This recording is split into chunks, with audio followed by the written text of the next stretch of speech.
வணக்கம், காஞ்சிகேசன் பேசுகிறேன். Happy Tuesday. எப்படி இருக்கீங்களா? நம்ம இன்னைக்கு ஹலோ வணக்கங்க. எல்லாருக்கும் ஹாப்பி செவ்வாய்க்கிழமை. டியூஸ்டேன்னு சொல்லிட்டாருனால தமிழ்ல சொல்லிட்டேன். முருகரோட பிளெஸிங்ஸ் நம்ம எல்லாருக்கும் கிடைக்கணும். எங்க ஊர் காஞ்சிபுரம் குமரகோட்டம் முருகருடைய பிளெஸிங்ஸ் நம்ம எல்லாருக்கும் கிடைக்கணுங்க. எல்லாரும் அவங்கவுங்க குலதெய்வத்தை ஒரு நாளைக்கு ஒரு முறையாவது கண்டிப்பா காலையில எழுந்தோடனே நினைச்சு பார்த்தோம். இன்னைக்கு பிறந்த நாள் கொண்டாடுற பிள்ளைங்களுக்கும் திருமண நாள் கொண்டாடுறவங்களுக்கும் வேலைக்காக ட்ரை பண்ற அத்தனை பேருக்கும் நல்ல வேலை கிடைக்கணுங்க. படிக்கிற பிள்ளைங்கெல்லாம் நல்ல மார்க் எடுத்து பாஸ் பண்ணணும். எல்லாரும் ஆரோக்கியமா இருக்கணுங்க. ஆரோக்கியத்துக்காக ஒவ்வொரு நாளும் ஒவ்வொருத்தருக்காகவுமே நம்ம ப்ரேயர் பண்ணலாங்க. எல்லாரும் ஆரோக்கியமா இருக்கிறதுக்கு உங்களுக்காக நாங்களும் எங்களுக்காக நீங்களும் ப்ரேயர் பண்ணிக்கோங்க. இன்னைக்கு சாப்பிட்றதுக்கும் நானும் வந்துடுறேன். வரன் தேரானே இருக்கும், நல்ல வரணாமிட்டும் ஸ்வீட். ஓகேவா? நம்ம வழக்கம் போல எங்க வீட்டுல இங்க பாருங்க சாஃப்ட் மல்லிப்பூ இட்லிங்க. எப்படிமா நீ டெய்லி மல்லிப்பூ செய்யலாம்? ஆமா, மல்லிப்பூ இட்லி செய்துட்டு அதுக்கு சைட் டிஷ் வந்து கத்திரிக்காய் பஜ்ஜிங்க மதியத்துக்காக செய்திருக்கேன். இந்த கத்திரிக்காய் பஜ்ஜி கேள்விப்பட்டு இது கத்திரிக்காய் பஜ்ஜி ரொம்ப அருமையா இருக்குங்க. புளி போட்டு தோரம்பருப்பு போட்டு வெங்காயம் தக்காளி பூண்டு போட்டு நல்லா கடைஞ்சி பாருங்க, ரொம்ப அருமையா இருக்கும்.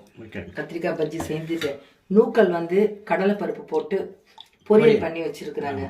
இது வந்து சோம்பு போட்டு தாளிச்சு செய்யுங்க. இஞ்சி பூண்டு பேஸ்ட் போடுங்க, கொஞ்சமா மிளகாத்தூள் போடுங்க, ரொம்ப அருமையா இருக்குங்க. ஓகே, ரசம் கேட்காதீங்க, வச்ச ரசம் இருக்கு. ஓகேவா? அப்புறம் நேற்று வச்ச ரசம் நல்ல டைட்டில், நேற்று வச்ச ரசம். அப்புறம் சின்ன விஷயம் சொல்லிடுறேன். இப்போ வந்து கோல்டு பார்த்தீங்கன்னா ரெகுலராக பார்ப்போம். உச்சத்தில் இருக்கிறார். யாரை சொல்லுவோம் உச்சத்தில்னா?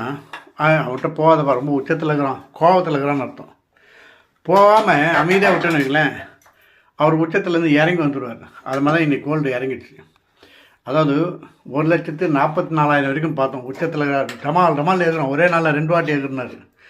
முந்தா நாள் வந்து அதான் டே இப்போ 9 ரூபா கம்மியாச்சு, அப்புறம் 7 ரூபா கம்மி. இப்போ வந்து காலியாக இருக்குது. இப்போ 1,22,000 சம்திங் பார்த்தோன்னு வைங்களேன். இன்னும் இறங்கும், போகாதீங்க. கோமார்கிட்ட போகாமல் தான் கோபம் தனின்னு சொல்கிறாங்க. அது மாதிரி அவரே தனிஞ்சோன்னு அவரு கூட அங்கே தம்பி ஒருத்தர் இப்போ வெள்ளி, அவர் 4 லட்சத்துக்கிட்ட போனார். அவரும் இப்போ இறங்கி கிட்ட 3 கிட்ட வந்துட்டுக்கிறார். இதுதான் பொறுமையாக போனால் நம்ம ஈஸியாக வாங்கலாம். கோல்டு நாங்கள் அதாவது அவன் பேப்பரில் போடுறாங்க, தங்க வியாபாரிலாம் கம்மியாகிடுச்சு வந்து வாங்கிக்கோங்க. எல்லாம் நான் பாக்கெட்டில் பைசா வச்சு நான் சுற்றினேன். தேவைப்படுமா வாங்குவாங்க, இன்னும் கம்மியாகும். அவசரம் நேற்று துபாயில் க்யூ நிற்குதுங்க. எல்லாம் கோல்டை ரிட்டர்ன் பண்ணுறாங்க. அந்த பணத்தை வாங்கி வேறு இதில் போடலான்னு. இதான் விஷயம். நான் நியூஸில் பார்த்து சொல்கிறேன். லைக் பண்ணுங்கள், ஷேர் பண்ணுங்கள்.